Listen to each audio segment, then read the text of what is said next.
49ers Q&A. Let's hold the mic. Let's do this. Better audio, right? Yeah, way better audio. Ready to answer all your questions. We just saw a very good Denver Broncos defensive line sack Geno Smith about 85 times. But the Broncos offense seems borderline inept. I know that we saw a little bit of that when the 49ers and the Broncos did that joint practice back in August, but good grief. That offense is ranked right by the 49ers offense. Denver's number 16. I think the 49ers are number 15, but I feel the 49ers have a lot more upward mobility than Denver. That's Denver playing with their starting quarterback already in Bo Nix. So that was punishment for Geno Smith. And I think the Raiders, they're down to what, 2-7 now? Max Crosby's past his prime, by the way. I looked up his numbers just to get a feel on where his career is heading, because everybody always wants to trade for Max Crosby. The guy ranks number 46 out of 60 qualifying edge rushers in pass rushing productivity this year. I mean, it's been a tumble for him this season. I know he's probably playing in a different system with Pete Carroll and all that, but today he had 2 pressures working against Mike McGlinchey all game. Crazy, crazy stuff. All right, let's talk 49ers. It's a big week. I know that enthusiasm has waned. It's kind of like this post-trade deadline hangover. Everybody's hyped ahead of the trade deadline, and then right after it wanes. Well, guess what? The 49ers are about to play their biggest game of the year against the Rams. They're 6-3. The 49ers are. The Rams are 6-2. It is time for them to strap up and play football. The Rams are favored for a reason. They've only given up 13 total points since they last played the 49ers. They're really damn good. Stafford has 10 touchdowns, no interceptions since playing the 49ers. But I will say one thing. Matthew Stafford always throws the ball to the 49ers. Always, without fail. Whether or not the 49ers catch it, that's on them. But Matthew Stafford gives you interception chances if you're the San Francisco 49ers. So, you can never say never to an upset. I feel that I said never last time, and that was a mistake. I picked the 49ers to lose to the Rams back in October. Sorry, it seems like a year ago. Back in October of 2025. It was this year. It was about a month ago down at SoFi. I was wrong. The 49ers beat the Rams. They were very shorthanded. We're going to see just how shorthanded the 49ers are. Tomorrow is a big day of reporting that's going to happen from Levi Stadium, so I can't wait to get down there. We're going to see the quarterback situation. Brock Purdy's got a much better shot to play this week than last week. They've been integrating him into more first-team rep stuff this week, so that's significant. They're playing on natural grass. That window for Purdy to come back, I believe that we're in it now. 49ers are going to have to make a gut feeling regardless of what week Purdy does come back. The turf toe is never going to be 100% over the course of this season. So that's the biggest news. But the 49ers also put 3 more defensive linemen on the injury report today. And I caution people to not prematurely freak out about the Thursday injury news. Why? Because Kyle Shanahan did not speak after practice today, so nobody had a chance to ask him about this. People made this mistake back in week 1 when Christian McCaffrey was added to the Thursday injury report. They all freaked out prematurely. I was trying to say, don't freak out. Everybody didn't care. They're running around like chickens with their heads cut off, and lo and behold, Christian McCaffrey played on Sunday. But it is worth noting that Keon White has been added to the injury report with a groin issue. Alfred Collins, he was limited in practice today, by the way. Alfred Collins missed practice today with a hip issue, and Kalia Davis is now on there with an ankle issue. Meanwhile, D. Winters missed practice today with a knee issue after he was limited the day before. But we're at that point of the season, especially with how many injuries the 49ers have had, where they're in maintenance mode week to week, right? And maintenance mode means that sometimes guys are going to miss practice and They have to report everything because of all the gambling that's going on right now. So every single small injury does have to be reported by the 49ers. I just caution people, if you don't want to be wrong again, like so many were with Christian McCaffrey, and I'm just talking to other content creators now. If you don't want to be wrong again, just wait until the actual Kyle Shanahan explanation for everything comes out. That's going to be tomorrow. That makes tomorrow a significant day. Anyway, let's have some fun. Casual Q&A. I can't even see the Golden Gate Bridge or downtown San Francisco out of the windows tonight because it's so foggy. It's one of those really cozy, foggy San Francisco evenings. You could even hear the foghorn. Probably won't hear it through the windows and on the mic, but it's good to be able to answer your questions. I even got an extra light to make the background and everything a little bit better here. So let's go. I'm ready. JB asking how the QB3 is doing. And Adrian Martinez got his first NFL snap, so I think he's doing well. That was on Sunday against the New York Giants. Mac Jones subbed himself out, got Adrian into that game. I thought that was a cool moment for the 49ers and their backup quarterback. I'm going to open up this stream on YouTube right now on my laptop so I can more easily read questions. This is a late night Lombardi stream, by the way. I like the way that Mike made the thumbnail. Perfect. And we've got this thing open. This is so much easier to see the questions because they disappear so quickly from my phone screen, which is on the tripod, so I'm looking down here. Carlos says that the 49ers' best defense is a strong offense. Keep the ball. Hog the ball. Hashtag hog the ball. That's the way that I look at it. Move the ball downfield. The Postman in Capitola. What was in the outer Richmond for a couple of years? What's my favorite neighborhood in the city? I really like North Beach. I'm in Russian Hill right now. I think Russian Hill does a nice job straddling the divide between North Beach and the marina. The marina, is posh and everything, but it's a little too removed from being able to get out of the city, unless you're going up to Napa, obviously, but that's more for fun. If I'm trying to get out of the city to the airport or anywhere else other than Marin County in the Bay, then it's really hard to get out from the marina. It's hard to get anywhere central city in the marina. So it's its own little bubble. There's some charms about that. But the food is probably the best in the Mission. Hayes Valley's got some good food now, too. I mean, there's good food everywhere, but it's not in the marina. Like, the best food is not in the marina. There's good food in the marina. It's not the best food. So I love North Beach. You got the north side of the city, European-like feel. You can walk around. Some good bars, some real character, some amazing views. It feels urban, yet it still feels a little bit removed from, downtown San Francisco. Jackson Square is pretty neat, by the way, in between North Beach and the financial district. But just answering my question about my favorite neighborhood in the city. This mic is comical. It's tiny. I almost rather have the big mic, but I can't plug that into my phone, so we're going to have this right now. Can Mac increase his trade value to round one? I mean, he has 1 year left under contract. But I think that you need two quarterbacks these days. Like, I really do. Maybe the 49ers can tag and trade him after the second year, but they might have to renegotiate the contract after this first year. Well, I mean, we'll see. The need for two QBs has never been more pronounced in this league, and I think the 49ers are definitely not an exception to that. They may even be the leaders in the illustration of that need. So they're happy they've got Mac Jones under contract for 2 years. They're not going to cross the bridge of any sort of trade or contractual movement until they have to get to it. I know that. Hero says North Beach Telegraph Hill is his number one neighborhood. I mean, Telegraph Hill is awesome. Just a little bit up from North Beach, the views. San Francisco really visually spectacular. New York's got a lot of life. I really enjoyed my weekend in New York. But I was telling my wife that when you're in San Francisco, it's like you're living in a postcard. It really is. It's special.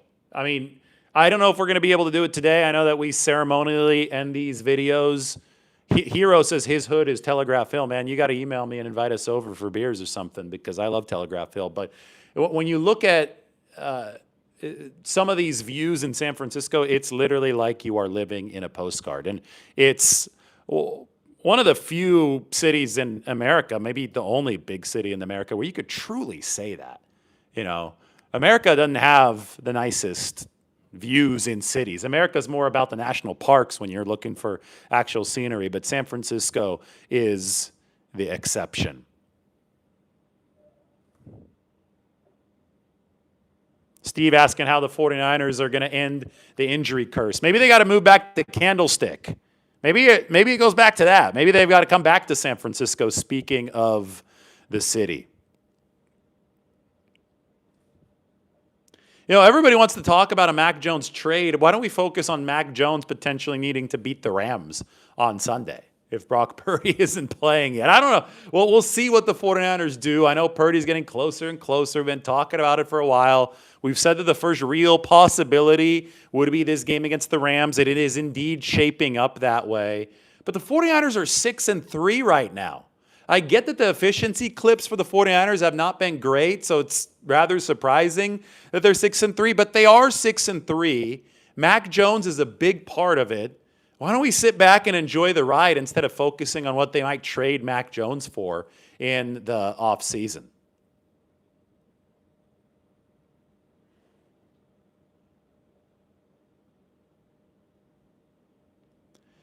Kevin, you are not the only person that still believes in Brock 100%. The vast majority of people believe that Brock Purdy is a good quarterback. It is a very, very vocal minority. Let me tell you guys something.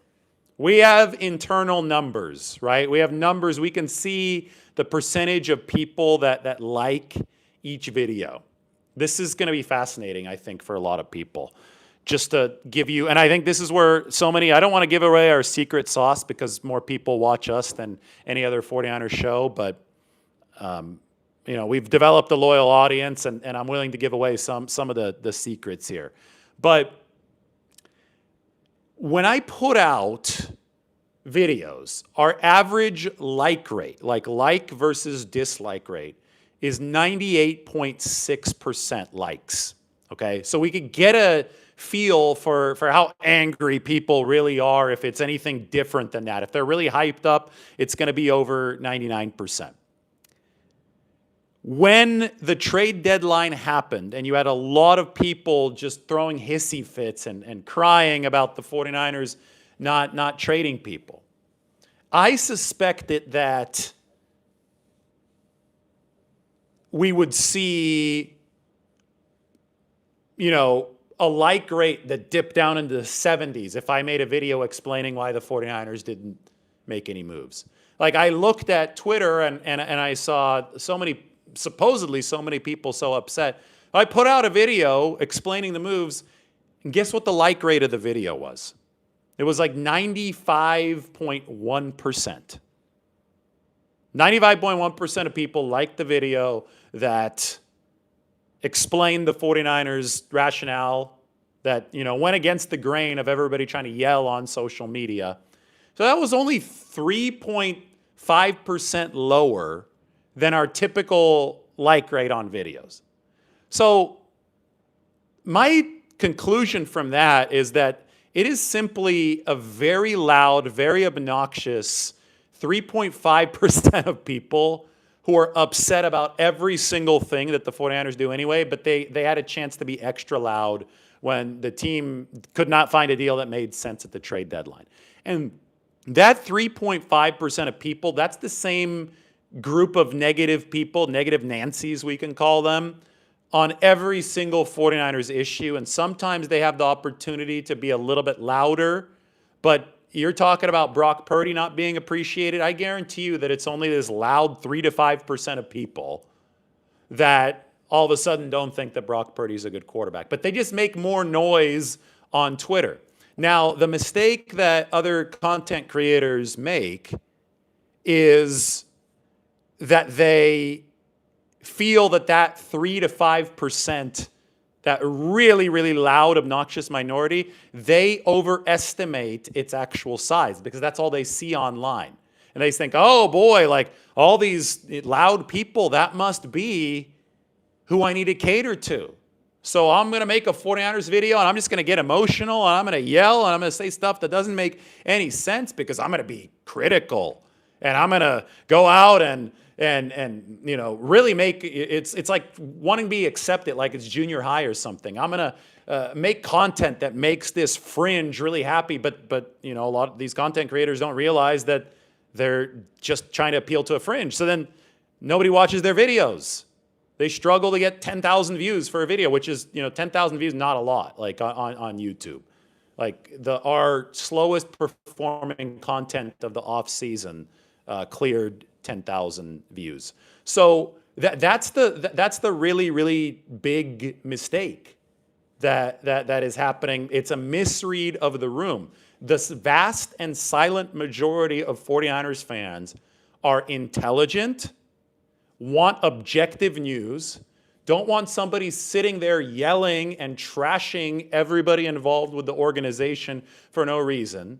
They don't want to be gaslit. They want to know why a 6-3 team is 6-3. They want to know why and how Kyle Shanahan and John Lynch are going to continue to build this team. They want the historical perspective, and they want the truth. And they want it without theatrics. And maybe they want to look at some good food along the way, maybe some good travels along the way. So that's why everybody, our channel dwarfs every other 49ers channel in terms of viewership, like by a lot.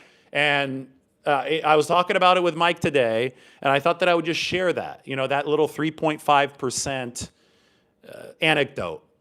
If the like rate is only dropping to 95.1% on videos where you would think that the world is fire based on Twitter's reaction, that means that it's a very, very small minority of people who are getting on Twitter or are trolling online.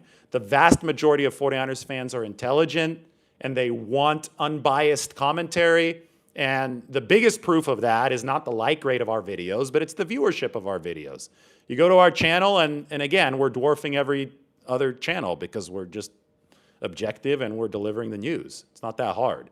So I challenge the other channels to try to be more objective. I almost feel like I'm giving away our secret sauce. Maybe you'll get more views if you follow suit here instead of just trying to copy our headlines and our thumbnails. But I digress. Anyway, let's answer some questions now, and we will. What's the PFF grade on our thumbnails, though? Oh, the PFF grade on our thumbnails is elite because Mike makes our thumbnails. Does a good job. And then a lot of people copy Mike. You might notice our thumbnails, like we have a certain thumbnail style. And then like a day later, that same exact carbon copy of that thumbnail style is on other channels. I get it. Imitation is the sincerest form of flattery. We've taken over the YouTube game when it comes to covering the Niners. But please, guys, stop copying us. Whoever, I get that everybody's watching every show, but Mike works really hard, and he doesn't deserve to have his work plagiarized. Mike is the man. Highest PFF score in the game when it comes to thumbnails for Mike. Everybody could give Mike a round of applause. He's been doing a very good job.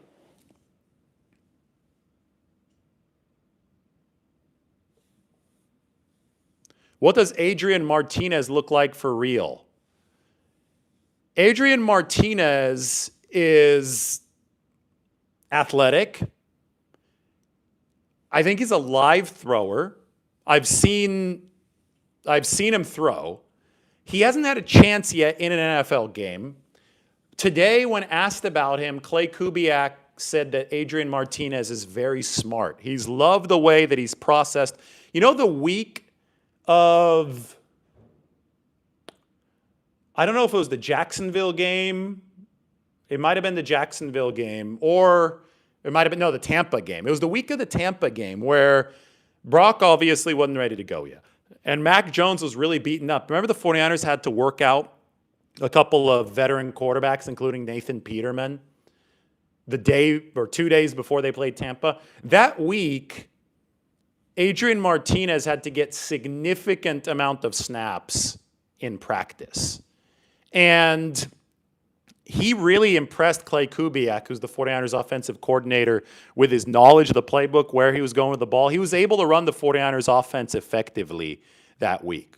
So that's really the only intel that we have on Adrian Martinez, except for the fact that he was born in Hanford. Shout out to the 559, went to Clovis West High School, so he must be a future Hall of Famer based on his home area code.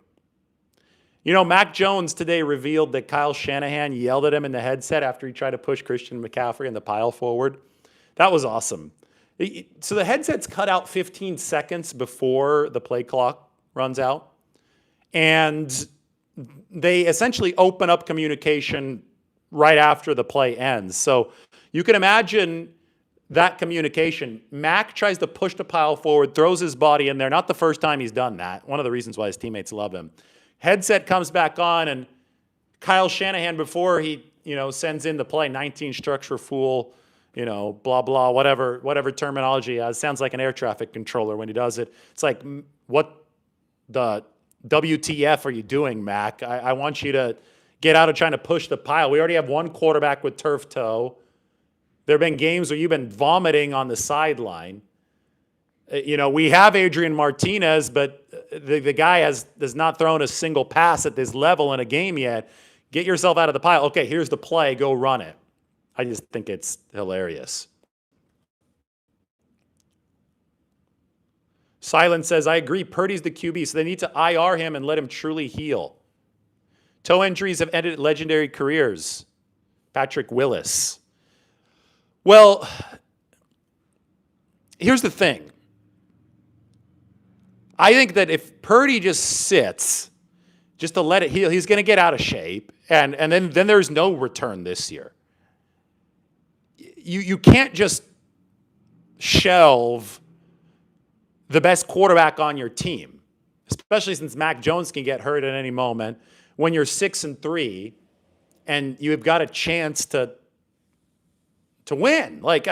I'm sorry, the Super Bowl's here in the Bay Area. I don't care if you think it's a long shot. They're 6-3. These are professional sports. I just watched a terrible Raiders team almost beat the Denver team, which was one of the best defenses in the league, on the road. I saw the 49ers beat the Rams a month ago at SoFi Stadium. This is a league where you play until you are killed. This is, if there is any life in an NFL team, you go out there and you put it on the line. That's just the way that you have to be wired to play this inherently dangerous sport.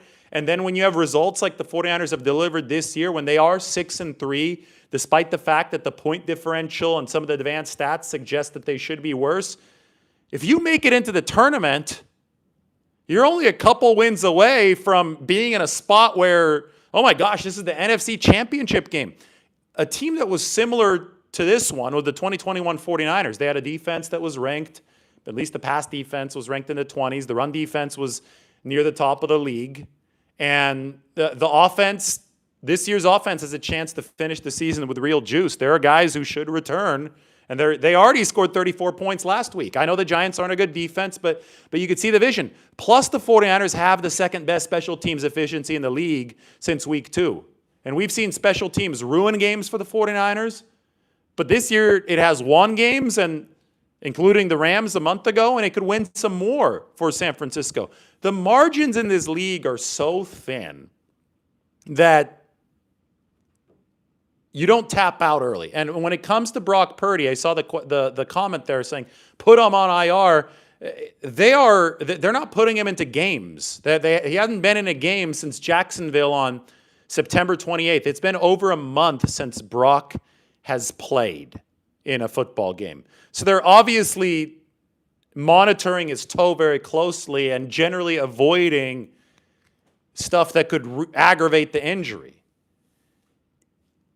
At a certain point, they're going to have to make that decision. Okay, we want to thrust him back into action because we feel that the risk is acceptable now, because he could get injured at any time, even if he's 100% healthy over this toe injury, right? So at a certain point, they have to find that right spot, and it's going to take It's going to take a gut feel at a certain point.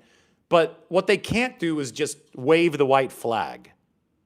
The guy's making $53 million a year, right? So at the end of the day, you've got to figure it out.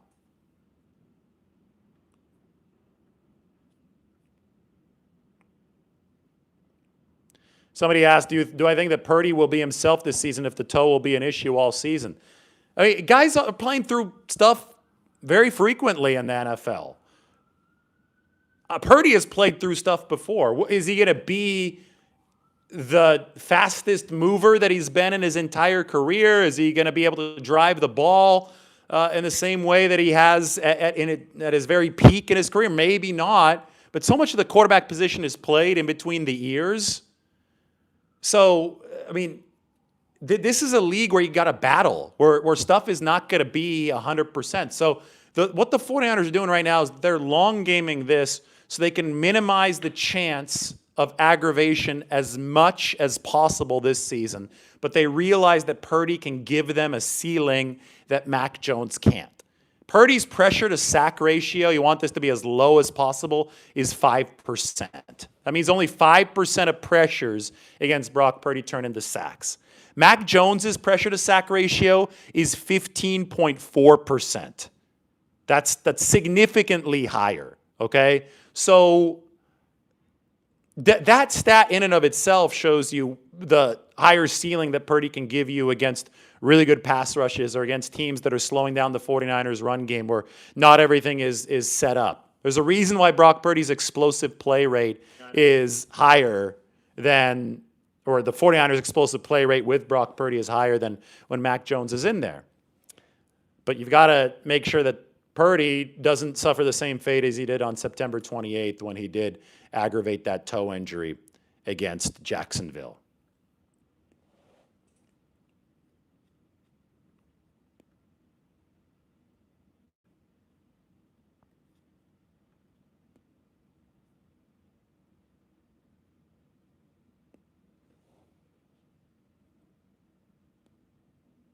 Do I think that Drake May is playing like 2023 Brock Purdy?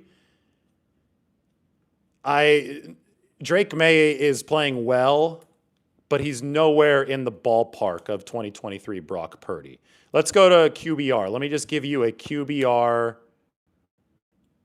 NFL QBR comparison of Drake May and Brock Purdy, because QBR is going to be the best stat that we have to kind of isolate quarterback play from other factors. All right, so Drake May this year is number 5 in QBR, 74.0. Been top 5. Number 1 this year is Lamar Jackson. Number 2 is Sam Darnold. Number 3 is Dak Prescott. Number 4 is Patrick Mahomes. Number 5 is Drake May. Lamar is a 78.9. Drake May is a 74.0. So remember that, 74.0, number 5 for Drake May. 2023 Brock Purdy was number 1 in QBR. Whole season, QBR of nearly 80. Number 1 all year. So, I mean, May would have to elevate his game to another level to be what Brock Purdy was in 2023. 2024, Brock Purdy was number 7, and that was with everything crumbling around him for the 49ers. So May has been really impressive, but I don't think that Purdy gets enough respect for what he did in 2023 to lead the league in QBR. His efficiency was off the chart if you looked at the EPA and all those numbers, well above anybody else in the league. That really was a greatest show on turf kind of year for the 49ers. That was a good comp for that 49ers offense.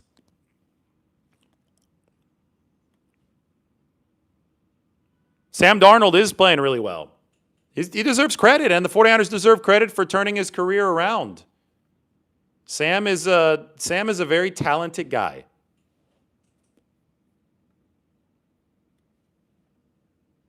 Do the 49ers need help at cornerback? Greg asks. I don't think so. Cornerback? 49ers are... I mean, Diamaro Lenore is playing well. I think Renardo Green's given up only like 13 receiving yards over the past few games.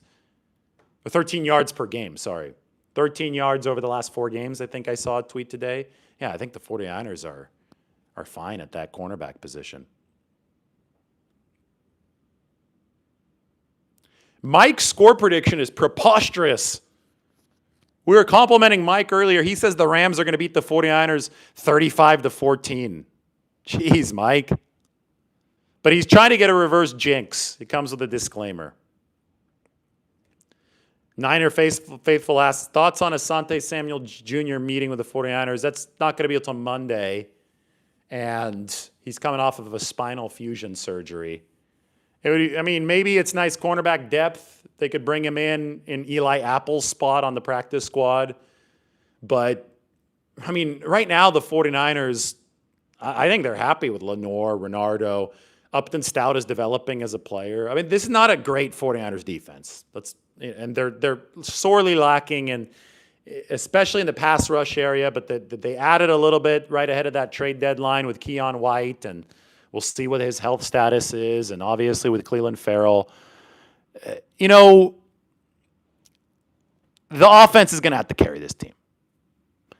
Asante Samuel Jr. is not going to sign with somebody and transform their defense coming off of spinal fusion surgery. This is not an all-pro caliber player even before that. He was a solid player. People know the name because his dad played in the league and was a Pro Bowl caliber player, but let's be 100% honest about potential pickups like that. Cold Blue asks, is Hennessy an improvement at center? Jake Brendel's going to return this week. Jake Brendel's probably going to start. They love Jake Brendel's lateral movement ability. They think it's better for the outside zone. They also like the way that Jake Brendel calls the offense. I know that's not popular with fans because Jake Brendel has turned into persona non grata for whatever reason on social media, but the 49ers don't believe that Hennessy's an upgrade. They think they've got 2 solid centers. But I think the biggest issue of the 49ers offensive line was fixing left guard after Ben Barch's injury. Connor Colby was one of the lowest performers in the league, and they put Spencer Burford in there last week, and it might be Barch back this week. He's been a full participant in practice for the 49ers. Steve-O says, Bourne outplayed Adams and Puka Nacua the last time the 49ers played the Rams. Damn right he did. 10 catches, 142 yards. The current spread is Rams by 4.5, which is about what it was before the game last month.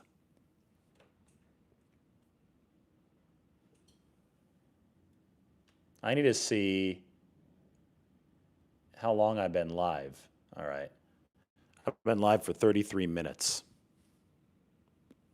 Oops. Light's in the way, sorry. And now the little wire's in the way. That's better. Hufanga played well tonight. Would it have been worth it to re-sign him? I don't think the 49ers had the money under the cap to re-sign Talanoa Hufanga. And Hufanga, it's hard not to. I love Talanoa. Let me preface this with that. It is hard not to look like an all-pro behind a defensive line that is racking up 17 sacks on the game. I know it wasn't that many, but you guys get the point.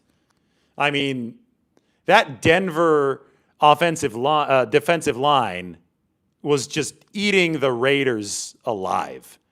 And when that's the case, then, you just look at it and you say, well, the defense behind the front four can fly around and do whatever they want. And I think that Denver had that ability today.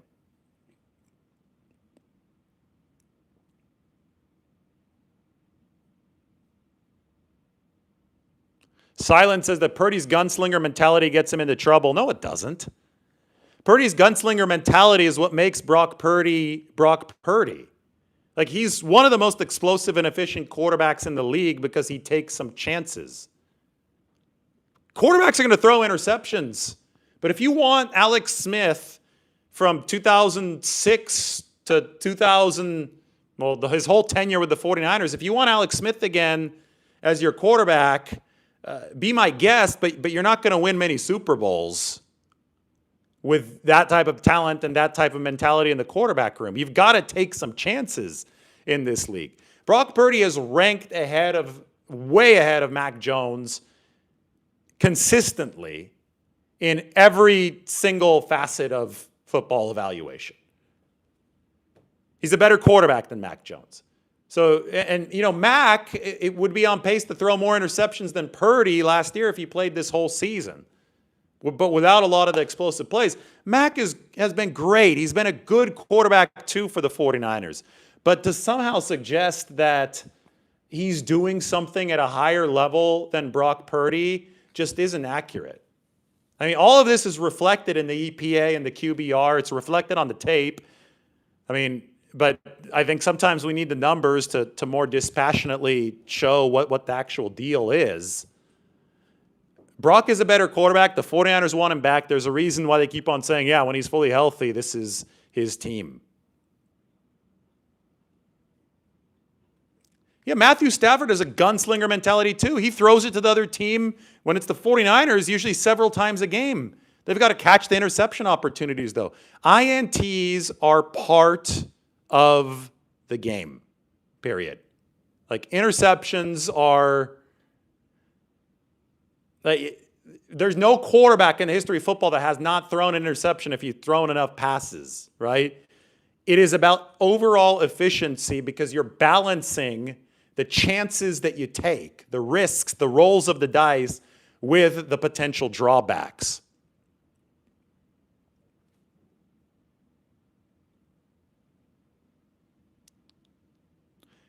Mike says Mac is a low-end QB1.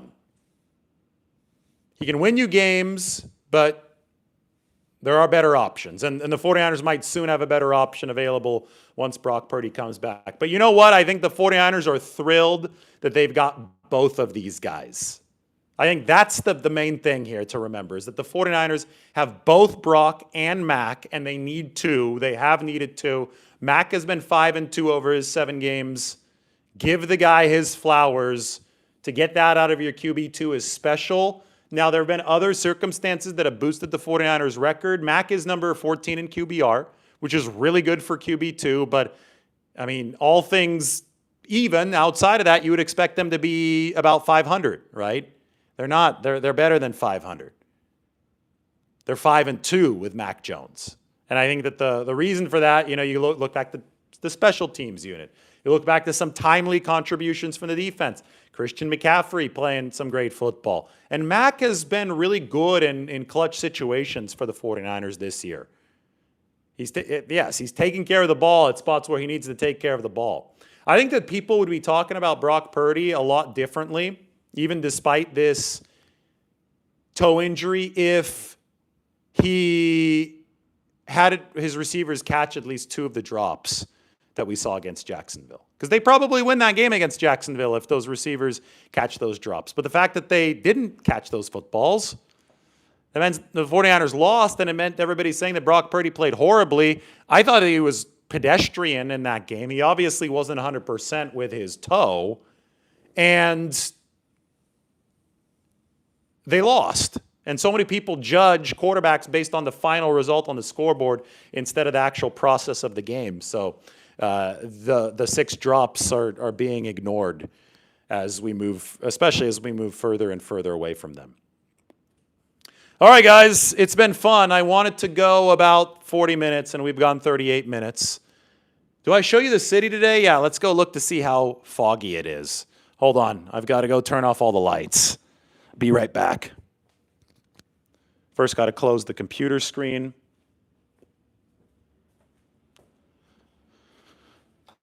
That light's off. Now we got to turn off this light. I think you guys could probably see the reflection.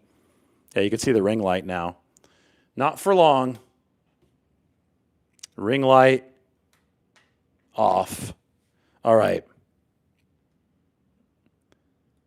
Got to grab this. Got to grab this. So, yeah, we can't see the Golden Gate Bridge tonight. We can see the park down there.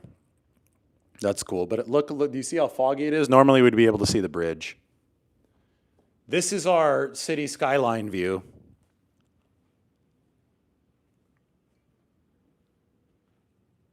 And downtown San Francisco. Oh, it's visible again. Wouldn't you know it? There we go. It was way too foggy a little bit earlier, but now we can see downtown San Francisco again. Well, I guess we always have to finish these shows with a nice look at downtown. See, I told you guys it's like living in a postcard. You can even see the Bay Bridge. See the light on top of the Bay Bridge? Pretty cool, right? I think I need to clean my lens, though, because the windows are clean. I don't think the lens is. Like, I could even open the window a little bit. You guys can hear the wind here in San Francisco. Give me a second.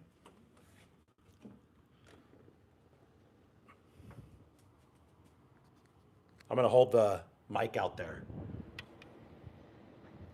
Is it windy? I don't think it is.